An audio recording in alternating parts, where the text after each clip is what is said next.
Hi ಎಲ್ರು ಹೇಗಿದ್ದೀರಾ? ನಾನು ನಿಮ್ಮ ಕನ್ನಡ ಕತೆ. ಇವತ್ತಿನ ವಿಡಿಯೋನಲ್ಲಿ ನಾವು ತೆಲುಗುನಲ್ಲಿ ರೀಸೆಂಟ್ ಆಗಿ ರಿಲೀಸ್ ಆಗಿರುವ ಮನಮೆ ಅನ್ನೋ ಮೂವಿ ಸ್ಟೋರಿಯನ್ನ ನೋಡೋಣ. ಡೀಸೆಂಟ್ ಸ್ಟೋರಿಯಿಂದ ಎಲ್ಲರ ಮನಸ್ಸುಗಳನ್ನ ಗೆದ್ದಿದೆ ಈ ಮೂವಿ ಸ್ಟೋರಿ. ಇನ್ನು ಲೇಟ್ ಮಾಡದೆ ಮೂವಿ ಸ್ಟೋರಿಯನ್ನ ಸ್ಟಾರ್ಟ್ ಮಾಡೋಣ. ಅದಕ್ಕಿಂತ ಮುಂಚೆ ಇನ್ನೂ ನಮ್ಮ ಚಾನಲ್ಗೆ ಯಾರಾದರೂ ಸಬ್ಸ್ಕ್ರೈಬ್ ಮಾಡ್ಕೊಂಡಿಲ್ಲ ಅಂದರೆ ಮಾಡ್ಕೊಳ್ಳಿ. ಹಾಗೆ ಕೆಳಗಿರೋ ಬೆಲ್ ಐಕನ್ ಅನ್ನು ಕೂಡ ಪ್ರೆಸ್ ಮಾಡಿ. ಅದರಿಂದ ನನ್ನ ಲೇಟೆಸ್ಟ್ ಅಪ್ಡೇಟ್ಸ್ ನಿಮಗೆ ಬರ್ತವೆ. ಇನ್ನು ಸ್ಟೋರಿಯನ್ನು ಶುರು ಮಾಡೋಣ ಬನ್ನಿ. ಮೂವಿ ಸ್ಟಾರ್ಟಿಂಗಲ್ಲಿ ನಮಗೆ ಹೀರೋ ಅವರ ಅಪ್ಪ ಅಮ್ಮನ ತೋರಿಸ್ತಾರೆ. ಹೀರೋ ಅವರ ಅಮ್ಮ ಹೀರೋಗೆ ಬರ್ಡೇ ವಿಶಸ್ ಹೇಳಬೇಕು ಅಂತ ಹೇಳಿ ಫೋನ್ ಮಾಡಿದಾಗ ಅವನು ಸರಿಯಾಗಿ ಇವ್ರಿಗೆ ರೆಸ್ಪಾಂಡೇ ಆಗಲ್ಲ. ನಮ್ಮ ಹೀರೋನ ತೋರಿಸ್ತಾರೆ. ಇವನ ಹೆಸರು ವಿಕ್ರಮ್. ಇವನಿಗೆ ಕಾಣಿಸಿರೋ ಎಲ್ಲ ಹುಡುಗಿಯರ ಜೊತೆ ಇವನು ಫ್ಲರ್ಟ್ ಮಾಡ್ತಾ ಇರ್ತಾನೆ ಹಾಗೂ ಜಾಸ್ತಿ ಡ್ರಿಂಕ್ ಮಾಡ್ತಾ ಇರ್ತಾನೆ. ಸ್ವಲ್ಪ ತಾಗಿದ್ಮೇಲೆ ತನ್ನ ಕ್ಲೋಸ್ ಫ್ರೆಂಡ್ ಆಗಿದ್ದ ಅನುರಾಗ್ ವಿಕ್ರಮ್ಗೆ ಕಾಲ್ ಮಾಡಿ ಬರ್ಡೇ ವಿಶಸ್ ಹೇಳ್ತಾ ಇರ್ತಾನೆ. ಅವನ ಕಾಲ್ ಕೂಡ ಇವನು ಇಗ್ನೋರ್ ಮಾಡ್ತಾನೆ. ಹೇಳಬೇಕಂದ್ರೆ ಅನುರಾಗ್ ತನ್ನ ವೈಫ್ ಶಾಂತಿ ಹಾಗೂ ಮಗ ಆಗಿದ್ದ ಖುಷಿನ ಕರ್ಕೊಂಡು ಇಂಡಿಯಾಗೆ ಶಾಂತಿ ಫ್ರೆಂಡ್ ಎಂಗೇಜ್ಮೆಂಟ್ ಅಂತ ಹೇಳಿ ಹೋಗ್ತಾ ಇರ್ತಾನೆ. ನೆಕ್ಸ್ಟ್ ದಿನ ಬೆಳಿಗ್ಗೆನೆ ಹೀರೋಗೆ ಇಂಡಿಯನ್ ಪೊಲೀಸ್ ಕಡೆಯಿಂದ ಒಂದು ಕಾಲ್ ಬರುತ್ತೆ. ನಿನ್ನ ಫ್ರೆಂಡ್ ಮತ್ತು ತನ್ನ ವೈಫ್ ಇಬ್ಬರು ಫೈರ್ ಆಕ್ಸಿಡೆಂಟ್ನಲ್ಲಿ ಸತ್ತೋಗಿದ್ದಾರೆ, ಅರ್ಜೆಂಟಾಗಿ ಅಲ್ಲಿಗೆ ಬರಬೇಕು ಅಂತ ಹೇಳ್ತಾರೆ. ಇವಾಗ ನಮಗೆ ಇವರಿಬ್ಬರಿಗೆ ಹೇಗೆ ಪರಿಚಯ ಅಂತ ತೋರಿಸ್ತಾರೆ. ಹೇಳಬೇಕಂದ್ರೆ ಅನುರಾಗ್ ಆ್ಯಂಡ್ ವಿಕ್ರಮ್ ಇಬ್ಬರು ಒಂದೇ ಕಾಲೇಜ್ನಲ್ಲಿ ಓದ್ಕೊಂಡಿರ್ತಾರೆ.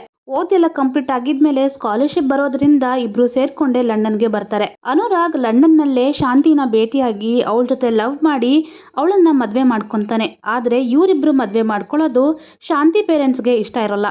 ಅದರಿಂದನೇ ಶಾಂತಿ ಪೇರೆಂಟ್ಸ್ ಅವಳ ಜೊತೆ ಮಾತಾಡ್ತಾ ಇರಲ್ಲ. ಸೀನ್ ಇಲ್ಲಿಗೆ ಕಟ್ ಆಗುತ್ತೆ.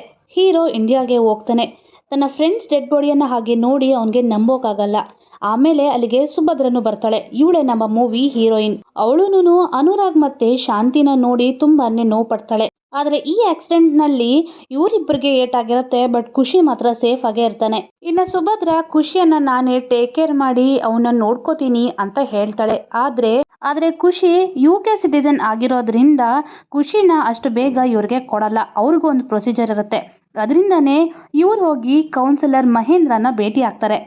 ಖುಷಿಗೆ ಅವಾಗ ತಾನೇ ಎಂಗೇಜ್ಮೆಂಟ್ ಆಗಿ ಇನ್ನೂ 6 ತಿಂಗಳು ಮದುವೆಗೆ ಗ್ಯಾಪ್ ಇರುತ್ತೆ. ಆಗ ಕೌನ್ಸಿಲರ್ ಮಾತಾಡ್ತಾ ಒಂದ್ ವೇಳೆ ಸುಭದ್ರ ಆ ಮಗುವನ್ನ ದತ್ತು ಪಡಿಬೇಕು ಅಂತಂದ್ರೆ ಲಂಡನ್ನಲ್ಲಿ ಅನುರಾಗ್ ಮತ್ತೆ ಶಾಂತಿಯವರು ಇರ್ತಾ ಇದ್ದ ಮನೆಯಲ್ಲೇ ಸುಭದ್ರ ಮತ್ತು ತನ್ನ ಹಸ್ಬೆಂಡ್ ಇರಬೇಕು.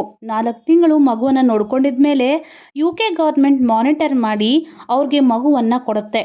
ಇಲ್ಲ ಅಂತಂದ್ರೆ ಶಾಂತಿ ಅವರ ಅಪ್ಪ ಅಮ್ಮನ್ಗೆ ಮಗುವನ್ನ ಹ್ಯಾಂಡ್ ಓವರ್ ಮಾಡಬೇಕು ಅಂತ ಹೇಳ್ತಾರೆ. ಆಗ ವಿಕ್ರಮ್ ಅವರ ಅಪ್ಪಾಜಿ ವಿಕ್ರಮ್ನ ಕನ್ವಿನ್ಸ್ ಮಾಡಿ ಸುಭದ್ರ ಜೊತೆಗೆ ಆ ಮಗುವನ್ನ ಟೇಕ್ ಕೇರ್ ಮಾಡೋದಕ್ಕೆ 4 ತಿಂಗಳು ಲಂಡನ್ ನಲ್ಲಿ ಇರೋದಕ್ಕೆ ಕಳಿಸ್ತಾರೆ. ಅವನ್ಗೆ ಇಷ್ಟ ಇಲ್ಲದೆ ಇದ್ರೂನು ಸರಿ ಅಂತ ಹೇಳಿ ಸುಭದ್ರ ಜೊತೆ ಹೋಗೋದಕ್ಕೆ ಒಪ್ಕೋತಾನೆ. ಸುಭದ್ರ ಕೂಡ ತನ್ನ ಪೇರೆಂಟ್ಸ್ ಅನ್ನ ಕನ್ವಿನ್ಸ್ ಮಾಡಿ ಲಂಡನ್ಗೆ 4 ತಿಂಗಳು ಹೋಗೋದಕ್ಕೆ ಒಪ್ಸ್ಕೊಂತಾಳೆ. ಇನ್ನು ಈ 3 ಜನ ಸೇರ್ಕೊಂಡು ಲಂಡನ್ಗೆ ಹೋಗ್ತಾರೆ. ಅಲ್ಲಿಗೆ ರೀಚ್ ಆಗಿದ ತಕ್ಷಣ ಇವರ ಫ್ರೆಂಡ್ಸ್ ಬಂದು ಇವರನ್ನ ಕರ್ಕೊಂಡು ಅನುರಾಗ್ ಮತ್ತೆ ಶಾಂತಿ ಅವರ ಮನೆಗೆ ಹೋಗ್ತಾರೆ. ಖುಷಿ ಮಾತ್ರ ಮನೆಗೆ ಬಂದ ತಕ್ಷಣ ತನ್ನ ಅಪ್ಪ ಅಮ್ಮನಿಗಾಗಿ ಮನೆಯೆಲ್ಲ ಹುಡುಕಾಗ್ತಾ ಅವ್ರು ಎಲ್ಲೂ ಕಾಣಿಸದೆ ಇರೋದ್ರಿಂದ ತುಂಬಾ ಡಲ್ ಆಗಿ ಕುತ್ಕೊಂಡಿರ್ತಾನೆ. ನೆಕ್ಸ್ಟ್ ದಿನ ಇವರು ಅನುರಾಗ್ ಮತ್ತೆ ಶಾಂತಿಗಾಗಿ ಅಂತ ಹೇಳಿ ಮೆಮೋರಿಯಲ್ ಈವೆಂಟ್ ನ ಕಂಡಕ್ಟ್ ಮಾಡ್ತಾರೆ. ಅಲ್ಲಿಗೆ ಇವರಿಬ್ಬರಿಗೆ ಗೊತ್ತಿದ್ದವ್ರು ಎಲ್ಲರೂ ಬಂದು ಅವ್ರ ಆತ್ಮಕ್ಕೆ ಶಾಂತಿ ಸಿಗ್ಬೇಕು ಅಂತ ಪ್ರೇಯರ್ ಮಾಡ್ತಾರೆ. ಅವಾಗೆ ಅಲ್ಲಿಗೆ ಜೋಸಫ್ ಕೂಡ ಬರ್ತಾನೆ. ಇವನು ಅನುರಾಗ್ ಜೊತೆ ಬಿಸ್ನೆಸ್ ಪಾರ್ಟ್ನರ್ ಆಗಿ ಇರ್ತಾನೆ. ನೆಕ್ಸ್ಟ್ ದಿನ ಸುಭದ್ರ ಮಾತಾಡ್ತಾ ನನಗೆ ಇಲ್ಲಿ 9 ಗಂಟೆಯಿಂದ 6 ಗಂಟೆವರೆಗೂ ಜಾಬ್ ಇದೆ. ಆ ಟೈಮ್ನಲ್ಲಿ ನಾನು ಮಗುನ ನೋಡ್ಕೊಳಕ್ಕಾಗೋದಿಲ್ಲ. ಆಫೀಸಿಂದ ಬಂದಮೇಲೆ ನಾನು ನೋಡ್ಕೊತೀನಿ, ನಿನ್ಗೇನು ಕೆಲಸ ಇಲ್ವಲ್ಲ ಅಂತ ಕೇಳ್ತಾಳೆ. ಹಾಗೆ ಅವಳು ಹೋಗ್ಬೇಕಾದ್ರೆ ಮಗುಗೆ ಏನೇನು ಬೇಕು ಅಂತ ಫುಡ್ ಎಲ್ಲ ಪ್ರಿಪೇರ್ ಮಾಡಿ ಇಟ್ಟು ಹೋಗಿರ್ತಾಳೆ. ವಿಕ್ರಮ್ಗೆ ಮಾತ್ರ ಮಗುನ ಹೇಗೆ ನೋಡ್ಕೋಬೇಕು ಅಂತ ಗೊತ್ತಾಗಲ್ಲ. ಅದರಿಂದ ಖುಷಿ ಅಳ್ತಾನೆ ಇರ್ತಾನೆ. ಹಾಗೆ ಹತ್ತು ಅಲ್ಲೇ ಮಲ್ಕೊಂಡ್ ಬಿಡ್ತಾನೆ. ಸಂಜೆ ಆಗೋಷ್ಟರಲ್ಲಿ ಸುಭದ್ರ ಮನೆಗೆ ಬಂದು ನೋಡಿದಾಗ ಮನೆ ಎಲ್ಲ ಚೆಲ್ಲಾಪಿಲ್ಲಿ ಆಗ್ಬಿಟ್ಟಿರುತ್ತೆ. ಖುಷಿಗೆ ಮಧ್ಯಾಹ್ನ ಏನ್ ತಿನ್ಸಿದ್ಯಾ ಅಂತ ವಿಕ್ರಮ್ನ ಕೇಳಿದಾಗ ಅವ್ನು ಹೇಳ್ತಾ ಚಿಪ್ಸ್ ಮತ್ತೆ ಬಿಸ್ಕೆಟ್ ಕೊಟ್ಟಿದ್ದೀನಿ ಅಂತ ಹೇಳ್ತಾನೆ. ಇನ್ನು ಖುಷಿ ಹಾಗೆ ಅಳ್ತಾ ಇರೋದ್ರಿಂದ ಡಾಕ್ಟರ್ಗೆ ಕಾಲ್ ಮಾಡಿ ಕೇಳಿದಾಗ ಅವನು ಚೆಕಪ್ ಮಾಡಿ ಮಗುಗೆ 3 ದಿನ ಆದ್ರೂ ಸ್ನಾನ ಮಾಡಿಸಿಲ್ಲ, ಹಾಗೆ ಡೈಪರ್ ಕೂಡ ಚೇಂಜ್ ಮಾಡಿಲ್ಲ, ಅದಕ್ಕೆ ಅಳ್ತಾ ಇದ್ದಾನೆ ಅಂತ ಹೇಳ್ತಾನೆ. ಹಾಗೆ ಸ್ವಲ್ಪ ಲೋ ಫೀವರ್ ಇದೆ, ನೀವು 2 ದಿನ ನೀರಿನಂತೆ ಫುಡ್ಡೇ ಕೊಡಬೇಕು, ಅದಾಗಿದ್ಮೇಲೆ ಮತ್ತೆ ನನ್ನ ಹತ್ರಕ್ಕೆ ಕರ್ಕೊಂಡು ಬನ್ನಿ ಅಂತ ಹೇಳ್ತಾನೆ. 2 ದಿನ ಆಗಿದ್ಮೇಲೆ ಡಾಕ್ಟರ್ ಹತ್ರಕ್ಕೆ ಖುಷಿನ ಕರ್ಕೊಂಡು ಹೋಗ್ಬೇಕು. ಅವತ್ತಿನ ದಿನ ಸುಭದ್ರಗೆ ಆಫೀಸಲ್ಲಿ ಲೇಟ್ ಆಗೋದ್ರಿಂದ ವಿಕ್ರಮ್ಗೆ ಕಾಲ್ ಮಾಡಿ ನೀನು ಹುಡುಗನ್ನ ಹಾಸ್ಪಿಟಲ್ಗೆ ಕರ್ಕೊಂಡು ಹೋಗು ಅಂತ ಹೇಳ್ತಾಳೆ. ವಿಕ್ರಮ್ ಕೂಡ ಡಾಕ್ಟರ್ಗೆ ತೋರಿಸಿ ವಾಪಸ್ ಕರ್ಕೊಂಡು ಬರ್ತಾ ಇರಬೇಕಾದ್ರೆ ಖುಷಿನ ಟ್ಯಾಕ್ಸಿನಲ್ಲಿ ಕೂರಿಸ್ತಾನೆ. ಅದೇ ಸೈಡ್ಗೆ ಒಂದು ಹುಡುಗಿ ಹೋಗೋದ್ರಿಂದ ಅವಳನ್ನ ನೋಡ್ತಾ ನಿಂತ್ಕೊಂಡು ಬಿಡ್ತಾನೆ. ಇಷ್ಟರಲ್ಲಿ ಟ್ಯಾಕ್ಸಿನಲ್ಲಿ ಕೂರಿಸಿದ್ದ ಖುಷಿನ ಟ್ಯಾಕ್ಸಿ ಡ್ರೈವರ್ ಕರ್ಕೊಂಡು ಹೋಗ್ತಾ ಇರ್ತಾನೆ. ಸ್ವಲ್ಪೊತ್ತಿಗೆ ಅಲ್ಲಿಗೆ ಸುಭದ್ರ ಬಂದು ಖುಷಿಯಲ್ಲಿ ಅಂತ ಕೇಳಿದಾಗ ಆವಾಗ ಅವನಿಗೆ ನೆನ್ಪು ಬರುತ್ತೆ. ಸಡನ್ನಾಗಿ ಅವರಿಬ್ಬರು ಕಾರ್ ತಗೊಂಡು ಆ ಟ್ಯಾಕ್ಸಿನ ಚೇಸ್ ಮಾಡ್ಕೊಂಡು ಹೋಗಿ ಖುಷಿನ ಸೇವ್ ಮಾಡಿಕೊಂಡು ಮನೆಗೆ ಕರ್ಕೊಂಡು ಬರ್ತಾರೆ. ಹೇಳ್ಬೇಕಂದ್ರೆ ಆ ಟ್ಯಾಕ್ಸಿ ಯಾರ್ದೋ ಅಲ್ಲ, ಜೋಸಫ್ದು. ಜೋಸಫೇ ತನ್ನ ಮನುಷ್ಯರನ್ನು ಖುಷಿನ ಸಾಯಿಸ್ಬೇಕು ಅಂತ ಹೇಳಿ ಅಲ್ಲಿಗೆ ಕಳಿಸಿರ್ತಾನೆ. ಯಾಕಂದ್ರೆ ಅನುರಾಗ್ ಮತ್ತೆ ಶಾಂತಿ ಸಾವಿಗೆ ಕೂಡ ಜೋಸಫೇ ಕಾರಣವಾಗಿರ್ತಾನೆ. ಇನ್ನು ಮನೆಗೆ ಬಂದಮೇಲೆ ಸುಭದ್ರ ವಿಕ್ರಮ್ನ ತುಂಬ ಬೈತಾಳೆ. ನೀನು ಕೂಡ ಇಷ್ಟು ಇರ್ರೆಸ್ಪಾನ್ಸಿಬಲ್ ಆಗಿದ್ರೆ ಹೇಗೆ? ಶಾಂತಿ ನನಗೆ ತುಂಬ ಸಲ ಹೇಳ್ತಾ ಇದ್ಲು ತನಗೆ ಯಾರು ಇಲ್ಲದೆ ಇದ್ರು ವಿಕ್ರಮ್ ಇದ್ದಾನೆ ಅಂತ. ಆದರೆ ಈ ಮಗುಗೆ ಇವಾಗ ಯಾರು ಇಲ್ಲ ಅಂತ ಹೇಳಿದಾಗ ಹೀರೋಗೆ ಸ್ವಲ್ಪ ಬೇಜಾರಾಗಿ ಅವನ್ನ ಚೆನ್ನಾಗಿ ನೋಡ್ಕೋಬೇಕು ಅಂತ ಹೇಳಿ ಅನ್ಕೊಂತಾನೆ. ಸುಭದ್ರ ಕೂಡ ತನ್ನ ಫಿಯಾನ್ಸಿ ಆಗಿದ್ದ ಕಾರ್ತಿಕ್ ಜೊತೆ ಖುಷಿ ನಮ್ಮ ಹತ್ರನೇ ಇರ್ತಾನೆ, ನಾವು ಅವನ್ನ ಅಡಾಪ್ಟ್ ಮಾಡ್ಕೊಳೋದಿಕ್ಕೆ ನಿನ್ನ ಹೆಲ್ಪ್ ಬೇಕು ಅಂತ ರಿಕ್ವೆಸ್ಟ್ ಮಾಡ್ಕೊತಾಳೆ. ನೆಕ್ಸ್ಟ್ ದಿನ ಅನುರಾಗ್ ಮತ್ತು ಸುಭದ್ರಾಗೆ ಅವ್ರ ಮನೆಯಲ್ಲಿ ರೆಸ್ಟೋರೆಂಟ್ಗೆ ಸಂಬಂಧಿಸಿದ ಕೋರ್ಟ್ ನೋಟಿಸ್ ಕಾಣಿಸ್ತವೆ. ಅದೇನು ಅಂತಂದರೆ ಅನುರಾಗ್ ರೆಸ್ಟೋರೆಂಟ್ನ ಸ್ಟಾರ್ಟ್ ಮಾಡಿದ್ದಕ್ಕೆ ಅಂತ ಹೇಳಿ ಲೋನನ್ನು ತಗೊಂಡಿರ್ತಾನೆ. ಆದರೆ ಆ ರೆಸ್ಟೋರೆಂಟ್ ಇನ್ನೂ ಸ್ಟಾರ್ಟ್ ಆಗಿರಲ್ಲ. ಒಂದು ವೇಳೆ ಲೋನನ್ನು ಕಟ್ಟದೇ ಇದ್ದರೆ ಅವ್ರು ಇರ್ತಾ ಇದ್ದ ಮನೆ ಮತ್ತು ರೆಸ್ಟೋರೆಂಟ್ನ ತಾವು ಟೇಕ್ ಓವರ್ ಮಾಡ್ತೀವಿ ಅಂತ ಹೇಳಿ ನೋಟಿಸಲ್ಲಿ ಬರೆದಿರುತ್ತೆ. ನೆಕ್ಸ್ಟ್ ದಿನ ಹೀರೋ ಮತ್ತು ಹೀರೋಯಿನ್ ಇಬ್ಬರು ಸೇರಿಕೊಂಡು ಆ ರೆಸ್ಟೋರೆಂಟ್ಗೆ ಹೋಗಿರ್ತಾರೆ. ಕೆಲವೊಂದು ಪೆಂಡಿಂಗ್ಸ್ ವರ್ಕ್ ಇರ್ತವೆ. ಅವಾಗೆ ಅವರಿಬ್ಬರು ನಾವೇ ಈ ಪೆಂಡಿಂಗ್ ವರ್ಕ್ ಎಲ್ಲ ಮುಗಿಸಿ ರೆಸ್ಟೋರೆಂಟ್ನ ಓಪನ್ ಮಾಡೋಣ ಅಂತ ಹೇಳಿ ಅಂದ್ಕೊಂಡು ರೆಸ್ಟೋರೆಂಟ್ಗೆ ಶೆಫ್ ಬೇಕಾಗಿರುವ ಅಡ್ವರ್ಟೈಸ್ಮೆಂಟ್ ಹಾಗೂ ಆ್ಯಡ್ ಶೂಟ್ಸನ್ನೆಲ್ಲನ ಮಾಡಿ ಕೆಲವು ದಿನಗಳಲ್ಲೇ ರೆಸ್ಟೋರೆಂಟ್ನ ಓಪನ್ ಮಾಡ್ತಾರೆ. ಈ ಪ್ರಾಸೆಸ್ನಲ್ಲೇ ವಿಕ್ರಮ್ ಸುಭದ್ರನ ಪ್ರೀತಿ ಮಾಡಿರ್ತಾನೆ.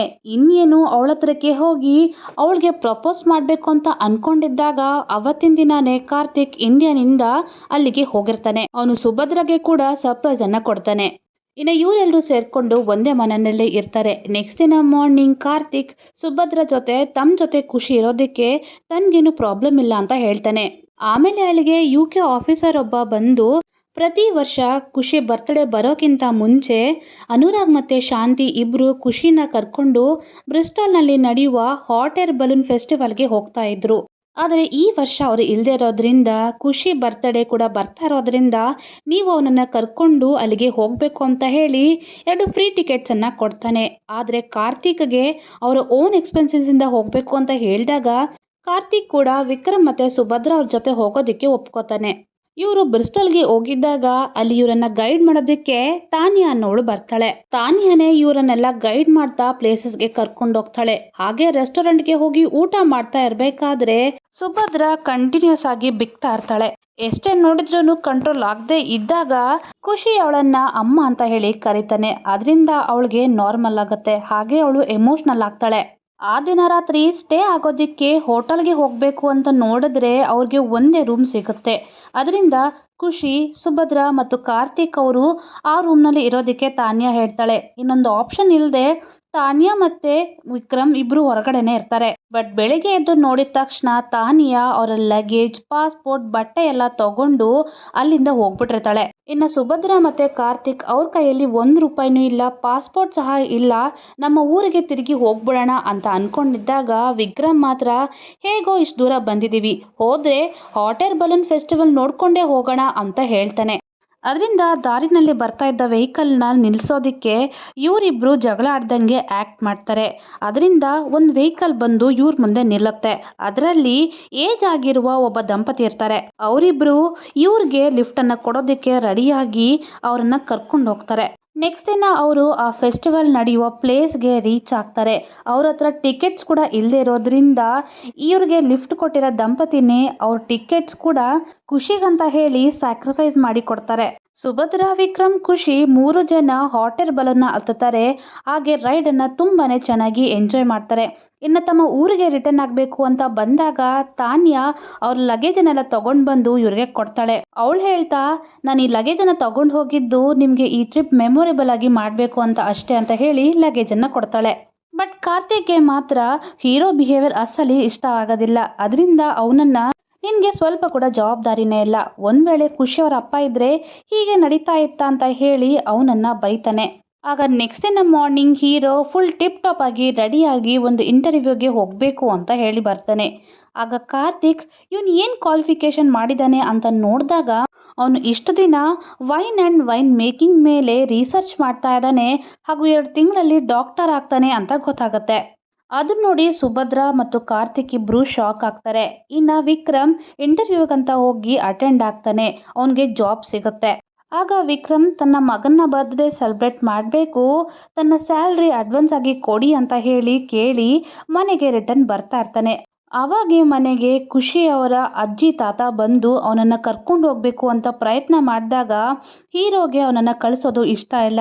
ಆಗ ಸುಭದ್ರ ಮಾತಾಡ್ತಾ ನೀನೊಂದು ವಿಷಯ ಅರ್ಥ ಮಾಡ್ಕೊ, ಹೇಗಾದರೂ ಆ ಮಗು ಅವ್ರಿಗೆ ಸಂಬಂಧಪಟ್ಟಿದ್ದು ಅಂತ ಹೇಳಿದಾಗ ಅವನಿಗೆ ಇಷ್ಟ ಇಲ್ಲದೆ ಇದ್ರೂ ಖುಷಿನ ಅವ್ರ ಜೊತೆ ಕಳಿಸೋದಕ್ಕೆ ಒಪ್ಕೊತಾರೆ. ನೆಕ್ಸ್ಟ್ ದಿನ ಬೆಳಗ್ಗೆ ಸುಭದ್ರ ಕಾರ್ತಿಕ್ ಕೂಡ ಅಲ್ಲಿಂದ ಹೋಗ್ತಾ ಇರಬೇಕಾದ್ರೆ ನಮ್ಮ ಮದುವೆಗೆ ನೀನು ಖಂಡಿತ ಬರಬೇಕು ಅಂತ ಇನ್ವೈಟ್ ಮಾಡಿ ಹೋಗ್ತಾರೆ. ಇಷ್ಟು ದಿನ ಇವರೆಲ್ಲರ ಜೊತೆ ಇದ್ದು ಸಡನ್ ಆಗಿ ವಿಕ್ರಮ್ಗೆ ಒಬ್ಬನೇ ಆಗಿದ್ದಾನೆ ಅಂತ ಫೀಲ್ ಬರುತ್ತೆ. ಇನ್ನು ಇಂಡಿಯಾಗೆ ಬಂದು ಖುಷಿನ ಕರ್ಕೊಂಡು ಸುಭದ್ರ ಹತ್ರಕ್ಕೆ ಹೋಗಿ ತನ್ನ ಪ್ರೀತಿಯನ್ನು ಹೇಳಬೇಕು ಅಂತ ಅಂದ್ಕೊಂಡಿದ್ದ ಹೀರೋ ಮೊದಲು ಖುಷಿ ಮನೆಗೆ ಹೋಗಿ ಖುಷಿನ ಕರ್ಕೊಂಡು ಹೋಗಬೇಕು ಅಂತ ಅಂದ್ಕೊಂಡಿದ್ದಾಗ ಅವರ ಅಜ್ಜಿ ತಾತ ಕೂಡ ಹೇಳ್ತಾ ನಾನು ಎಷ್ಟೇ ಪ್ರೀತಿ ಮಾಡ್ತಾ ಇದ್ರು ಅವನು ನಿಮ್ಮನ್ನೇ ಇಷ್ಟಪಡ್ತಾ ಇದ್ದಾನೆ, ನೀನೇ ಅವನ್ನ ಕರ್ಕೊಂಡು ಹೋಗು ಅಂತ ಹೇಳಿ ತನ್ನ ಜೊತೆ ಕಳಿಸ್ತಾನೆ. ಸುಭದ್ರನ ಮದುವೆ ಇನ್ನು ಕೆಲವೇ ಗಂಟೆಗಳಲ್ಲಿ ಇರೋದ್ರಿಂದ ಖುಷಿಯವರ ತಾತನ ಹೆಲಿಕಾಪ್ಟರ್ ತಗೊಂಡು ಬೇಗನೆ ಆ ಪ್ಲೇಸ್ಗೆ ಹೋಗ್ತಾನೆ. ವಿಕ್ರಮ್ನ ಮತ್ತೆ ಖುಷಿನ ಅಲ್ಲಿ ನೋಡಿದ ಸುಭದ್ರ ಮದುವೆ ಮಂಟಪದಿಂದ ಓಡಿ ಅವ್ರ ಹತ್ರಕ್ಕೆ ಬರ್ತಾಳೆ.